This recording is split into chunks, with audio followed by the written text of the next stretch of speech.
As they say in South Park, remember, there are no stupid questions, just stupid people. Brady, I feel like this is a good one to start us off with. So why don't you read it out and we'll take it from here. XJ41002 says, big college football fan from Australia. Well, thanks for listening, mate. Good to see you. Do you have any thoughts on how to expand, I'm guessing CFB, worldwide a little more?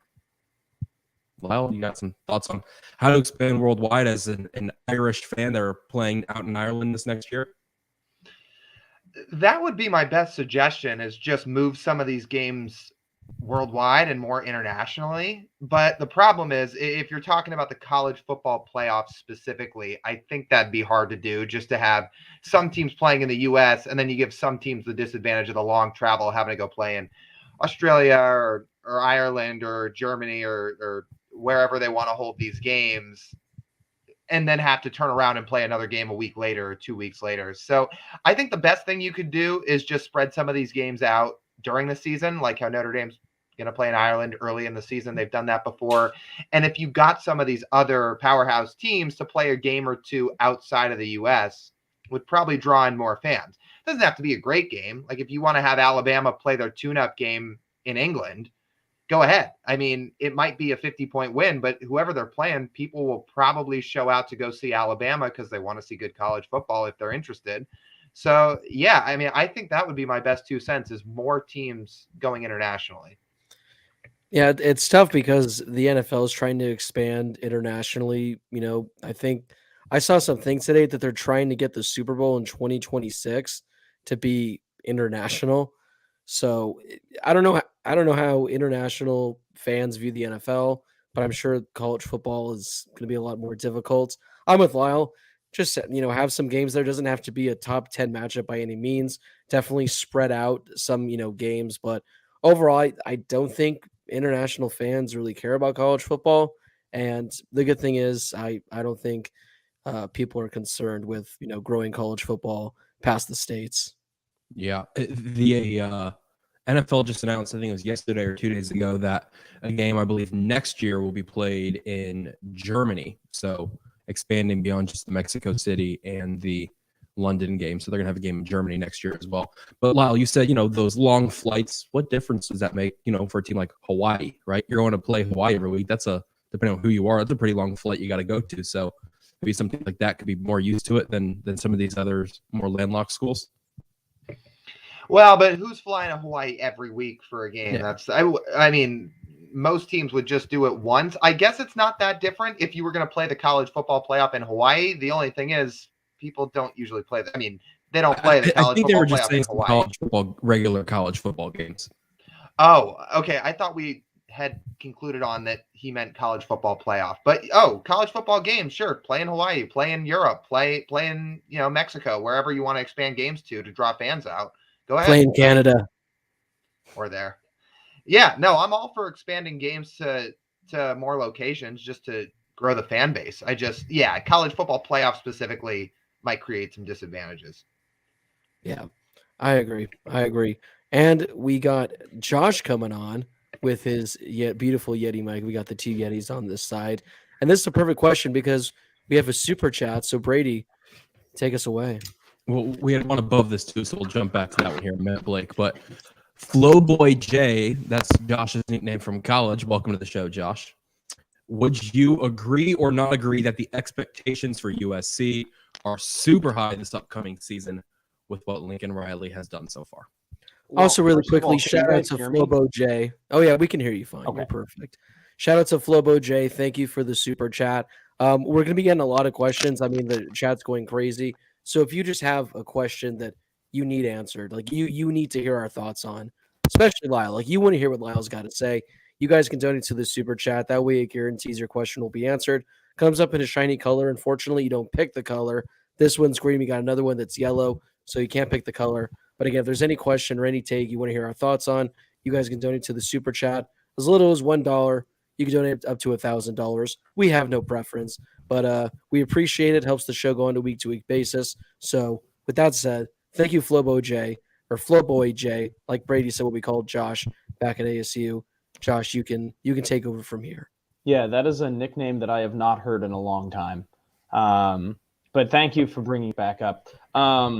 Yeah, so I guess this was a good time for me to join the show. Would have been here sooner if Blake had sent me the link for the show, but it's okay. He's a little under the weather, so. No, you know what happened was I went and I checked, I sent it to you, but for the subject, I guess there's a limit to how many characters you can send, and by sending you the entire script of the B movie, it didn't send.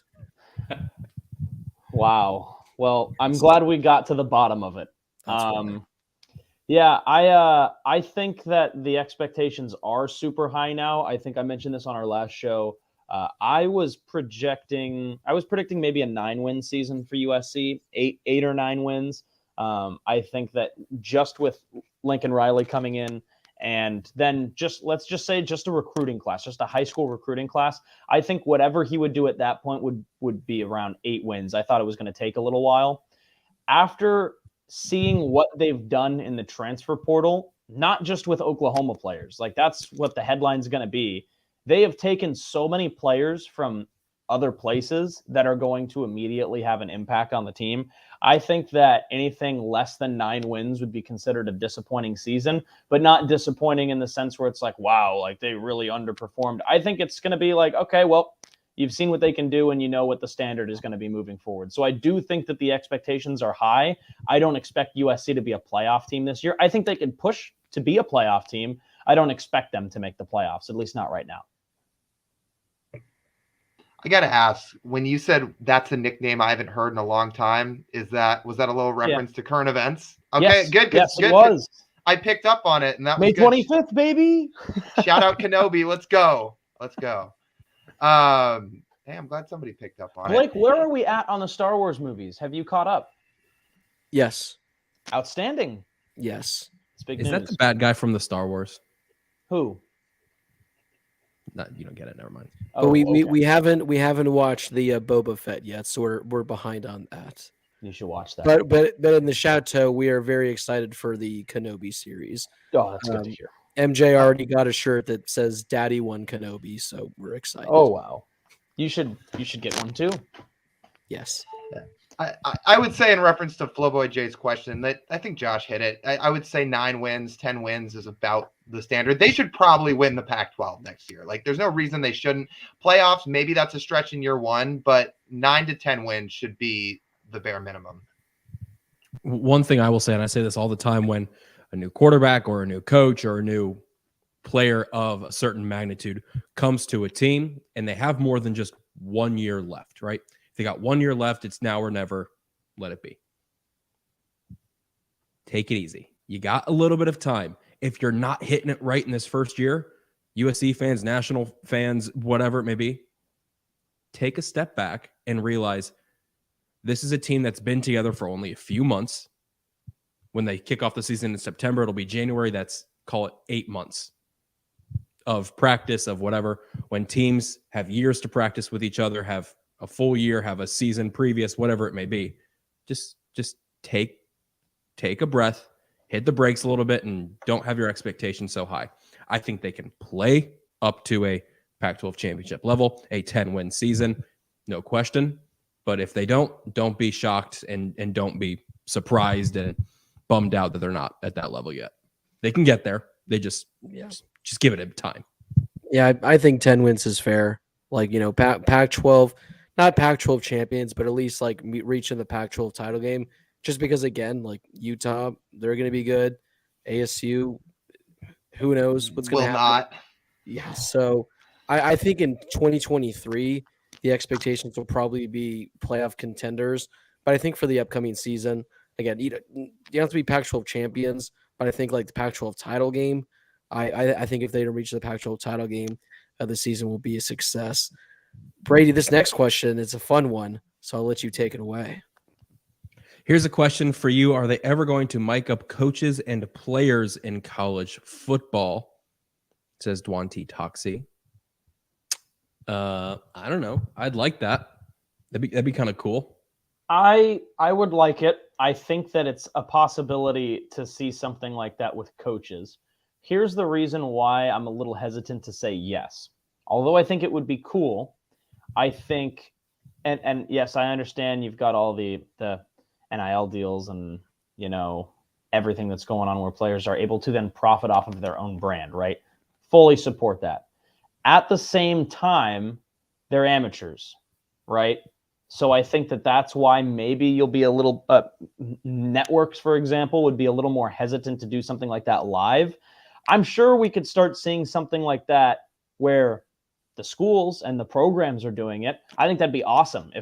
And I'm sure that they probably do already, to have a program mic up a quarterback in the middle of a game or something like that, and then use that content to then edit something later and put it out after the game. In terms of doing it live and then seeing it on broadcasts, I think that we might not see that.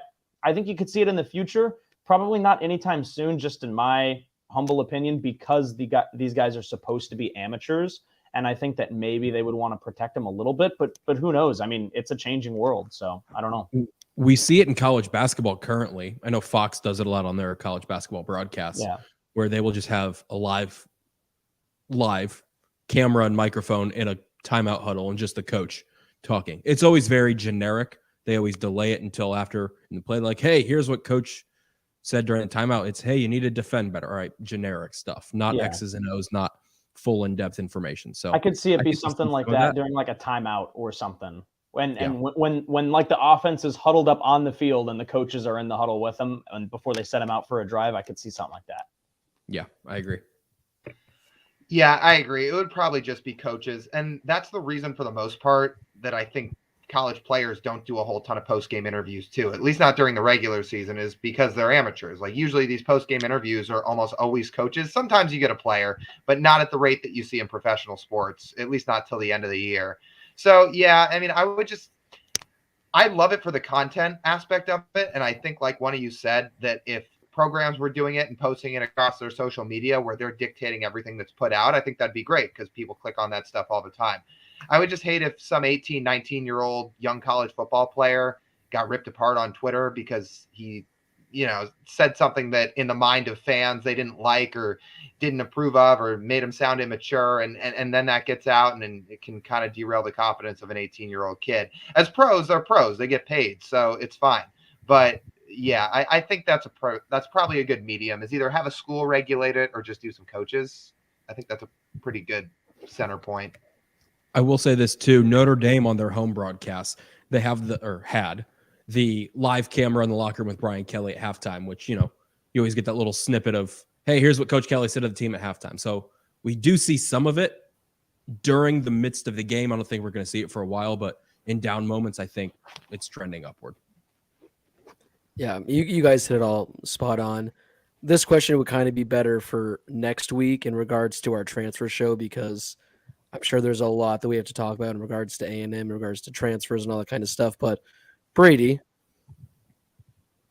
Oh, I thought you said we're saving this for next week, but okay. Is Texas A&M finally a title contender in 2022? No. I feel like the easy answer is no. And the reason why is because I just feel like this show doesn't, but collectively as a college football community, I feel like we get a little bit of hype and a little bit of steam rolling for Texas A&M, and they just don't deliver. So I think that I think it's something that we'll dive into more next week and give it a little time, and we'll see what happens. But I think they're in the mix. Are they a title contender? I don't know. No. They're around. Yeah, I don't think they are.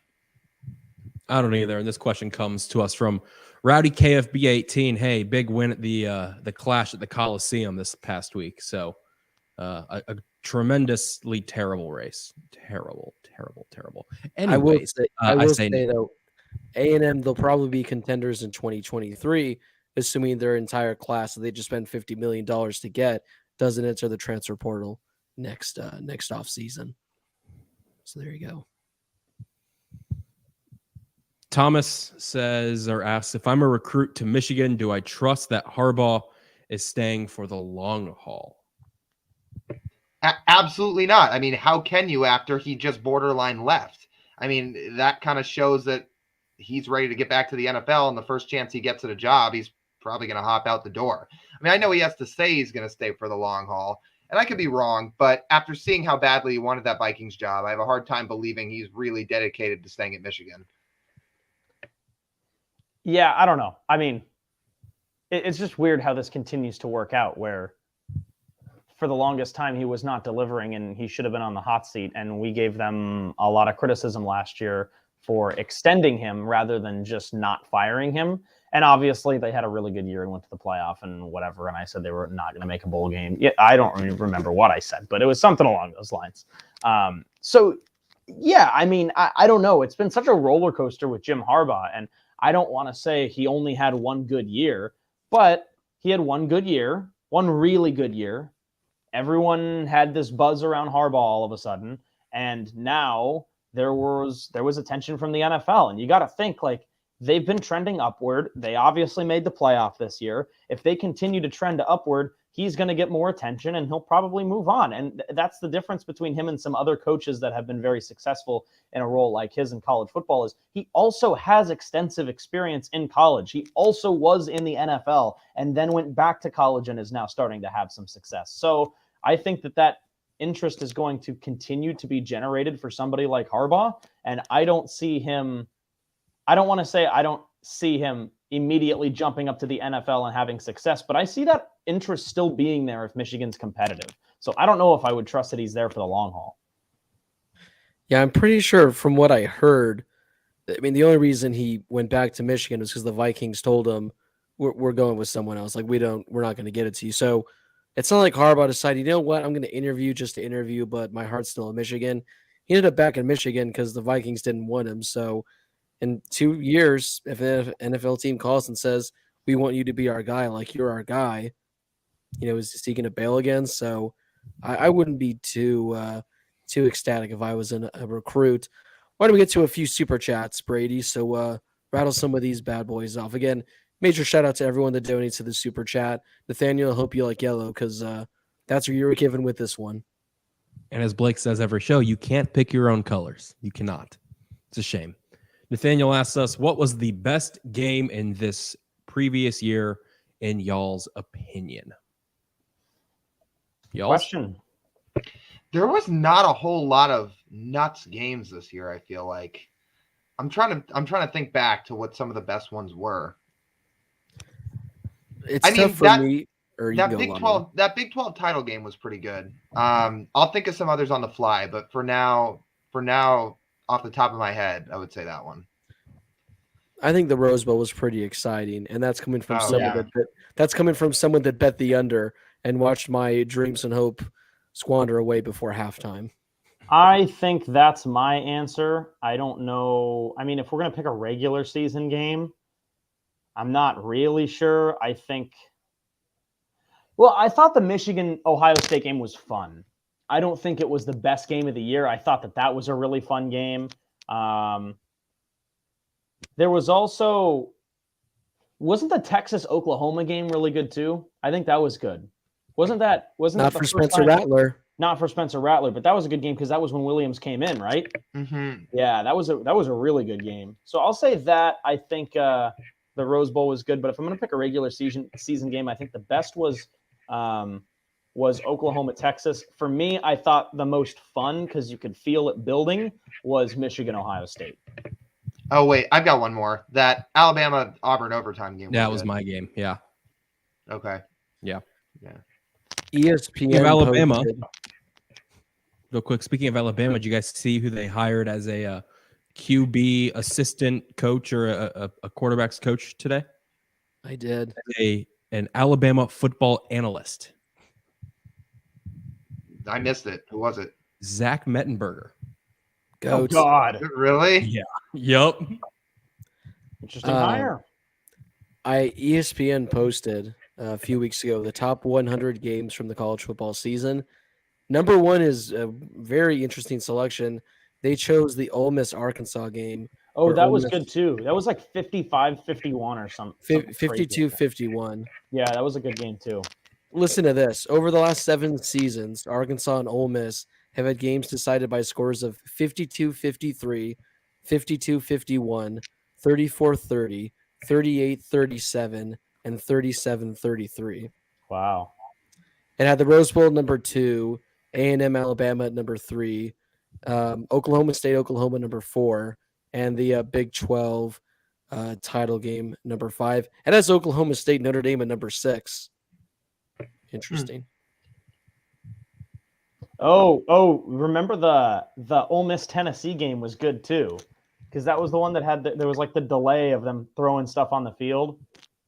That's not fun. That's no good. Don't do that. But yeah, please don't do that. But yeah, Joaquin Fernandez says USC UCLA rivalry will finally be really fun next season. Josh, what say you? I don't know. I'm interested to see what UCLA will be. I think they'll be okay, and I don't think they're going to be overwhelmingly good. I don't think they're going to be bad either. I think they're just going to be okay.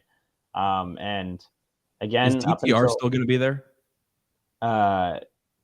Is he? Oh yeah, he's coming back. Yeah, because Dylan Gabriel isn't.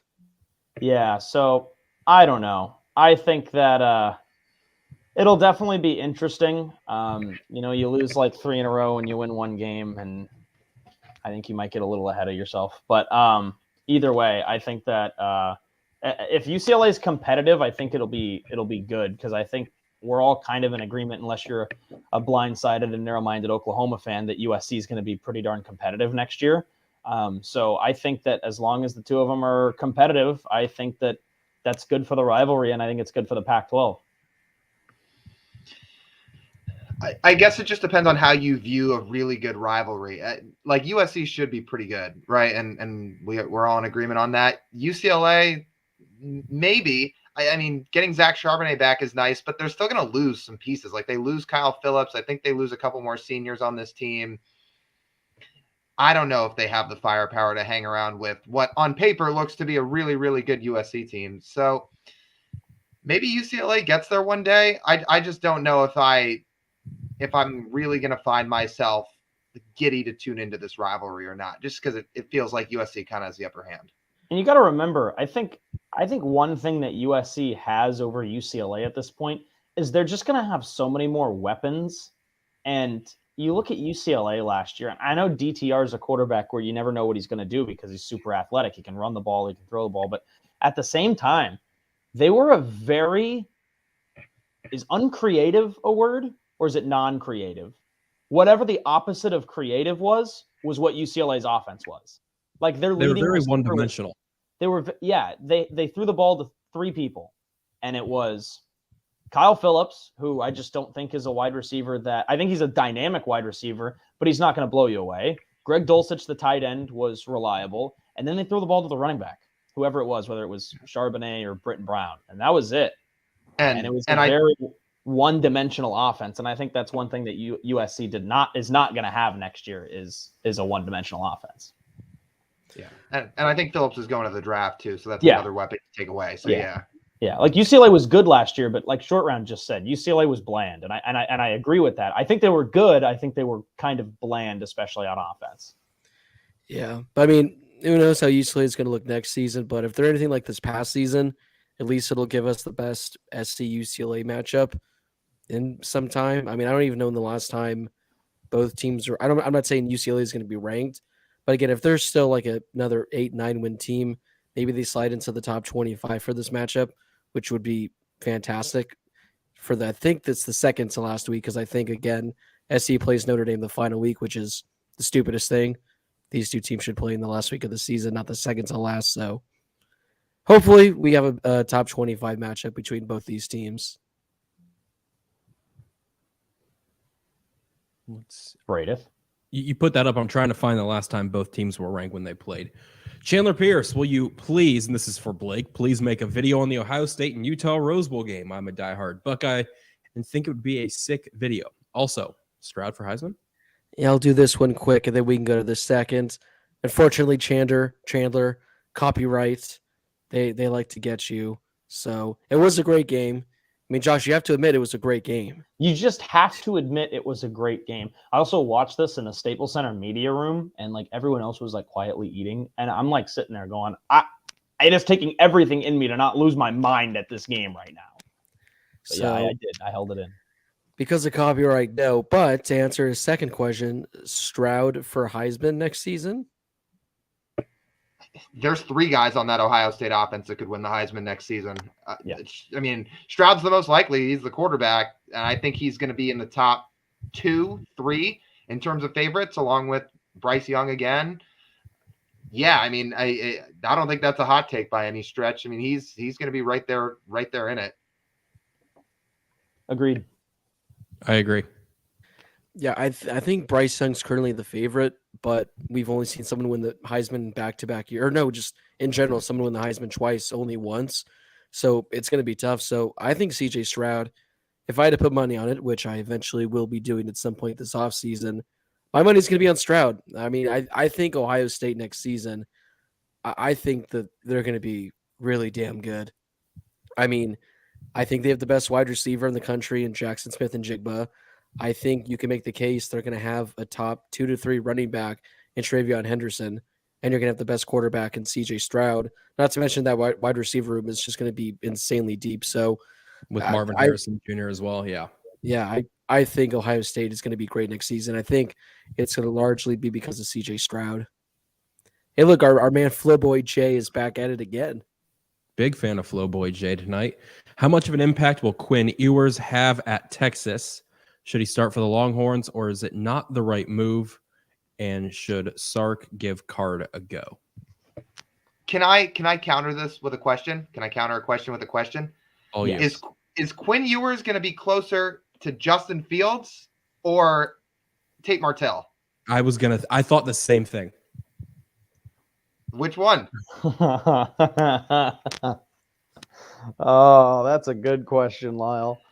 I mean, for the sake of, go ahead. This guy's the highest quarterback recruit almost ever. Like if not ever, he was top 3 or 4. So like the hype is through the roof with this guy. To answer Flowboy Jay's first part of the question, he should be starting at Texas, but I don't know. Like he might just come in and light the world on fire, but at the same time, he almost feels like one of these guys that might be one of these, recruiting legends that never really pans out. I mean, I don't know. Maybe that's not fair because we also haven't seen him play. It just kind of feels like, with the NIL deals and the transferring already, like there's some stuff about him that feels a little Tate Martell-esque already.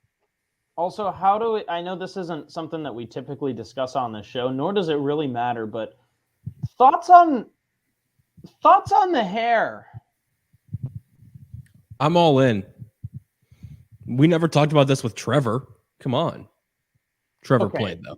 Well, Trevor did play. I'm just thinking that it gives off a big-time Joe Exotic vibe.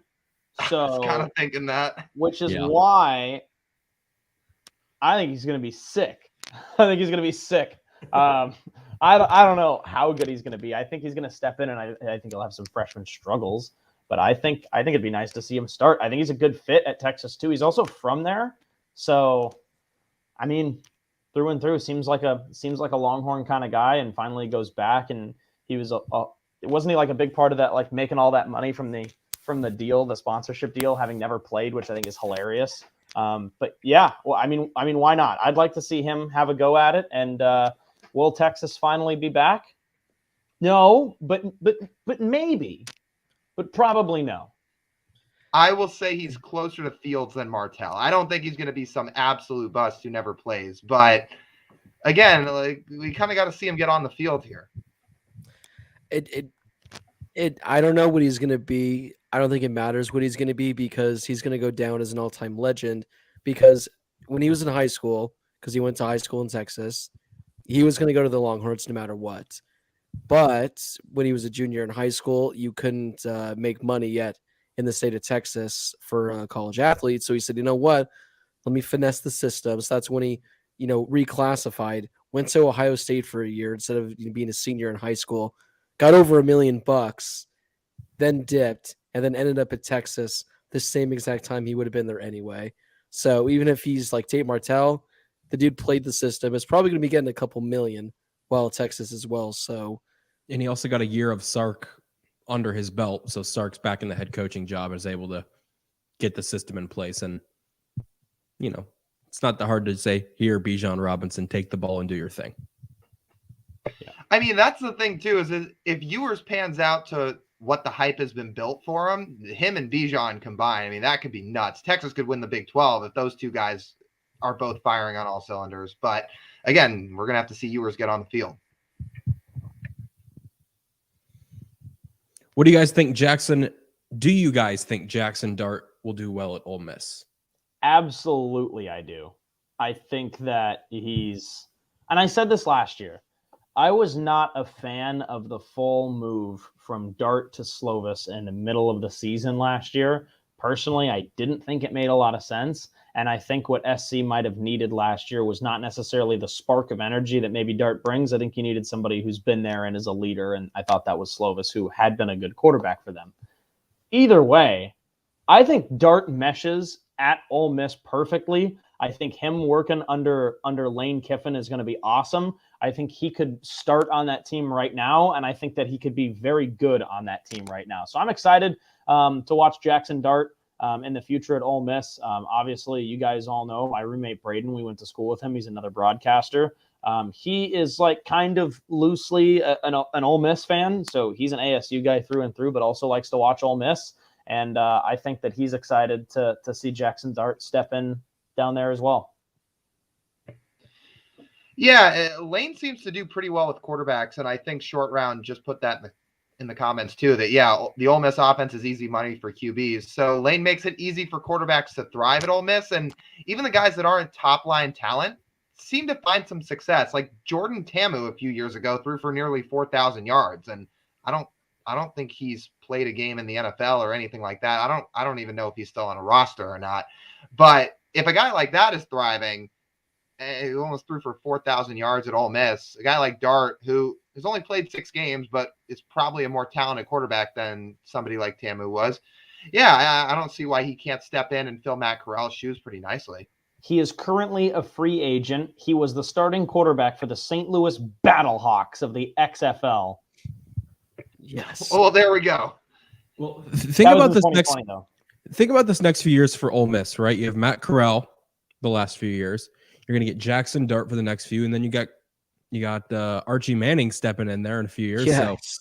So what a lineage Ole Miss will have for quarterbacks in the next few years.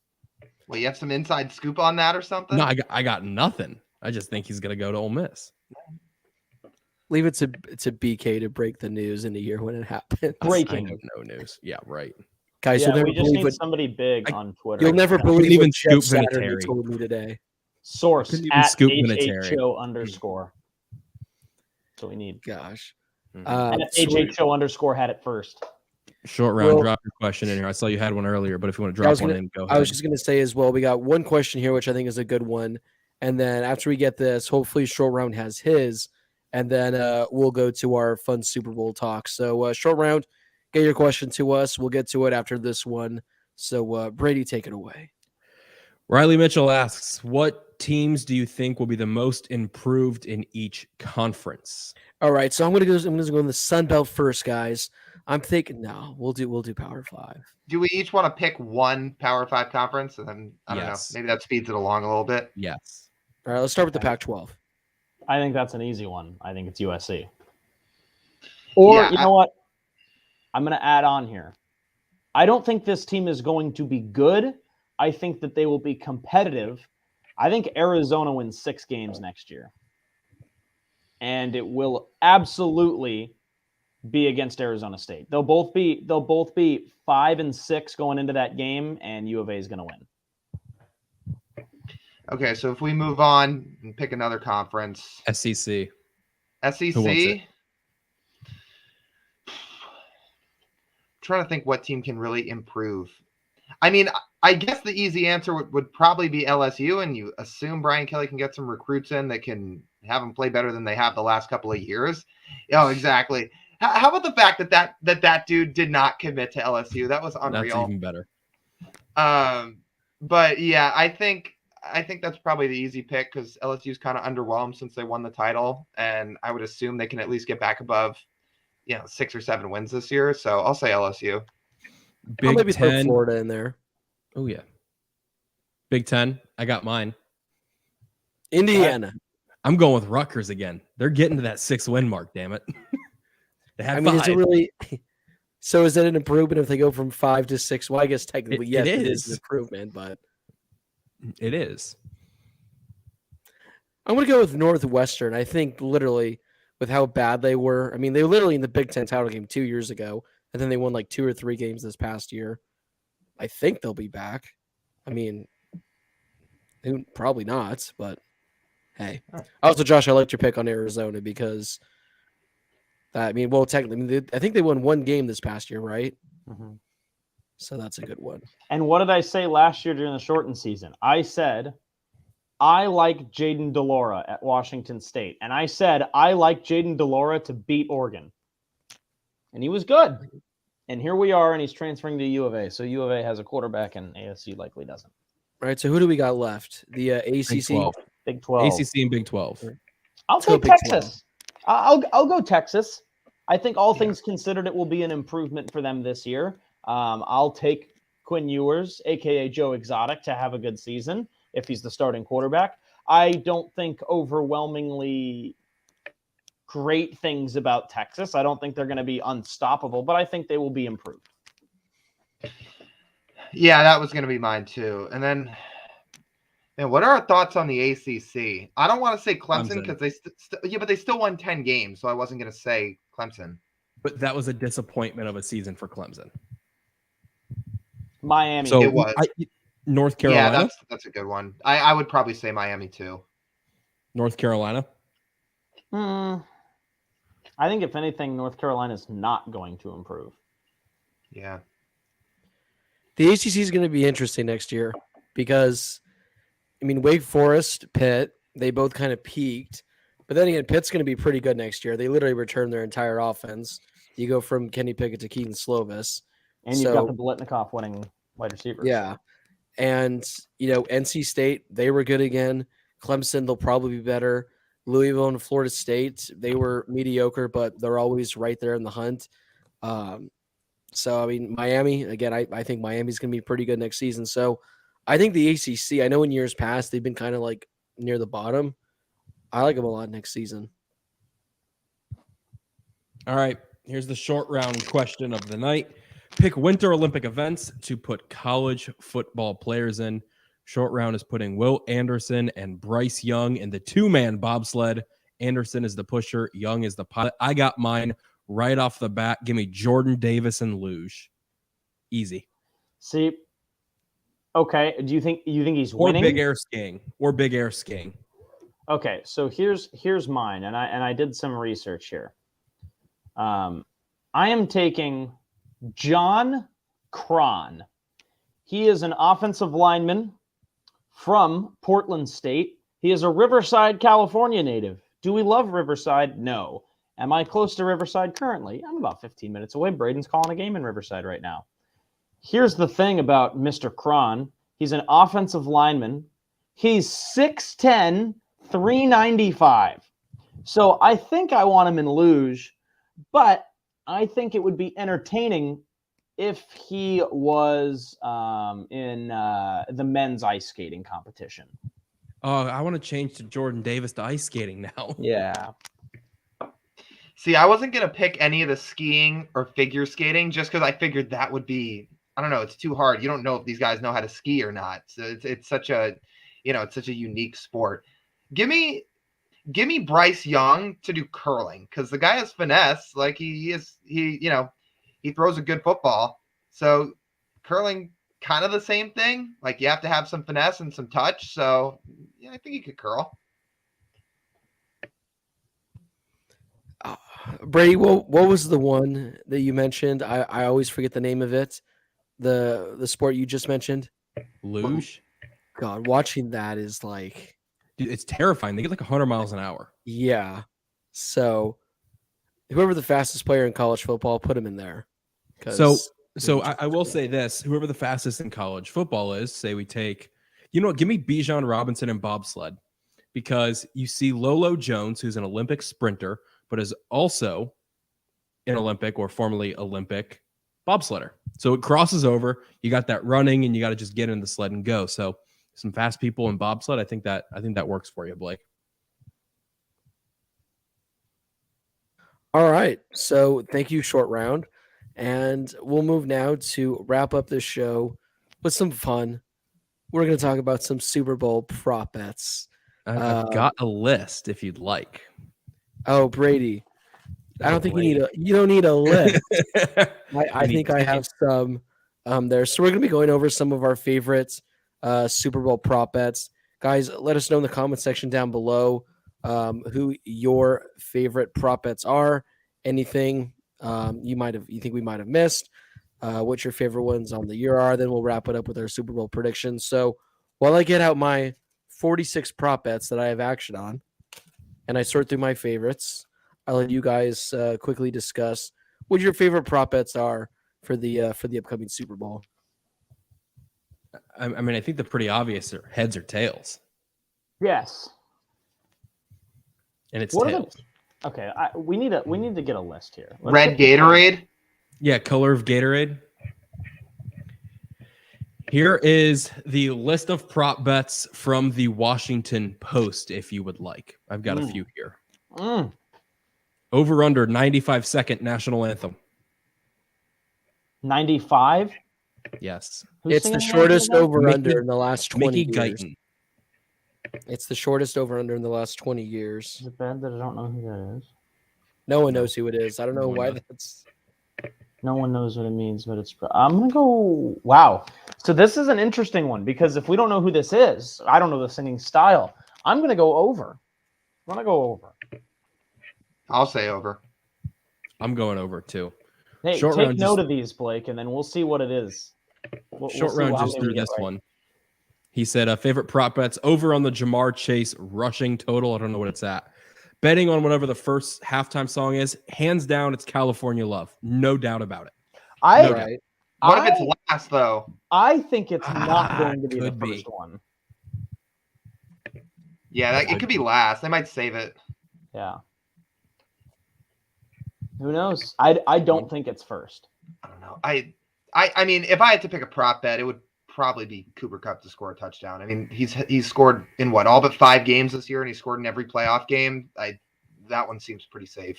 That's probably not. You're probably not going to win a lot of money picking that one. Like the odds are probably pretty low, but Yeah. it seems like a safe one.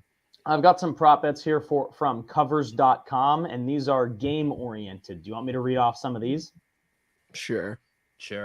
All right, so we'll start with some of the player prop bets. We've got the over-under for passing yards. Stafford is at 279, according to MGM.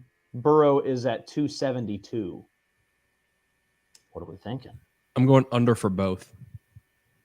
See, I'm going over for both. They're I got usually the pretty over. conservative in the Super Bowl. I don't think that happens with these two teams. I think the Bengals are going to Good need Lord, to Blake. be aggressive. Oh, these are just the unique ones that I thought. Maybe I'd that's why your share. voice is gone. Did you sell your soul to make those bets? I did. Do you want to go? Who else hasn't gone yet? For what? Did you go? For what? Sharing the favorite props. The touchback one is always interesting. Last play of the game being a QB kneel. It's a good one. I think that's an interesting one. Especially since so many games have come right down to the wire this year. Exactly. Let's see. One of the best was first score. What is it? Touchdown, In 6 field minutes. goal, or safety? Oh, No. or What in type general, of? yeah. I've been to a Super Bowl where the first score was a safety. Has there been more than one Super Bowl where the first score was a safety? No, there was not. You were at that Seahawks Broncos Super Bowl? No, then that was the second. So then, yes, the first score from the Patriots Giants here in Indy. Tom threw an intentional grounding in the end zone, called a safety. Oh, I forgot about that one. Oh, here's a good one. Did you? You guys might have already mentioned this. Who's the first performer to sing or speak? Dre, Snoop, Eminem, Mary J. Blige, or Kendrick Lamar? I'm going Snoop. Kendrick. I feel like It's either Snoop or Dre. Yeah. Again, I feel like Snoop Dogg might be the one they save for last. I don't know. I think Snoop comes out in the middle of the performance doing something dope. Like in a car. Doing Like in a doing some car. dope. No, that's not what Smoking I said. some Although dope? that's probably a decent guess. I think he like drives out in a car, like he was in the video that in the trailer. Right. No, dude, it's gonna start off with Eminem. I also don't think Eminem is the first one. I would guess any of the other ones, not Snoop or Eminem. Blake, read some of yours you got. So these are all the props that I will not be sharing with you guys. Like I said, in total, we got 46 this year.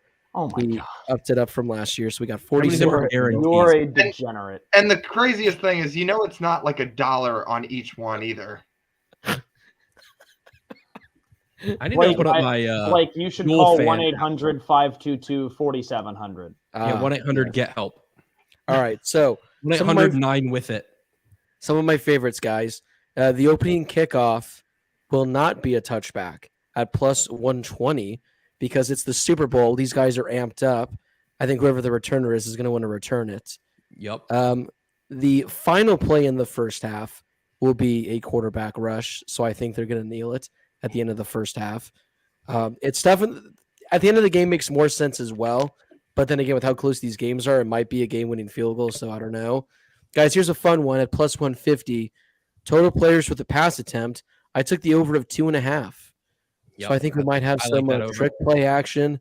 Maybe Stafford gets knocked around and they have to bring the backup in.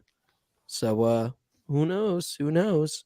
Bryce Perkins. No. I was gonna say John Wolford's still the backup, isn't he? Yeah, he is. You know what?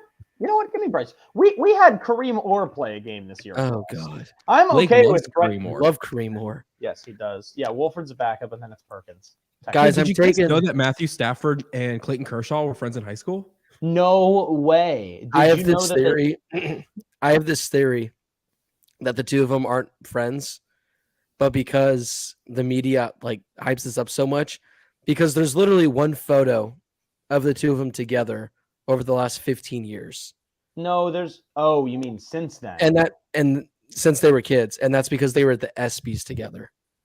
So Well, I think but- if but I think if they they've were both friends- gone to games though. yeah, they've gone to games because I think they're being forced to push this narrative. But all I'm saying is, over the course of 15 years, they should have more than one photo that was at the ESPYs. Look, I get what you're saying. I just think like, what's the point of faking it though? Because there's nothing for them to gain from supposedly being friends. I'm just saying. I And whenever understand. either one is asked about either, they But don't it's really not talk like- about the other one First of highly. all, it's not like they are celebrities dating. It's not like they're politicians that are staying together for politics. It's not like they're making money for being together. It's like I'm just saying. people just talk Keep an about it eye on a on it. broadcast every once in a while. Like Keep an eye on it. what would they gain? All right, guys, we got the longest field goal at over 54.5 yards. So I'm going with a 55-yarder at this point. Total points in game, Under. I took even because it's plus odds. There'll be an even amount of points scored in the game. Will there be a touchdown scored on fourth down? I took yes at 4-1 odds. More time of possession in the game.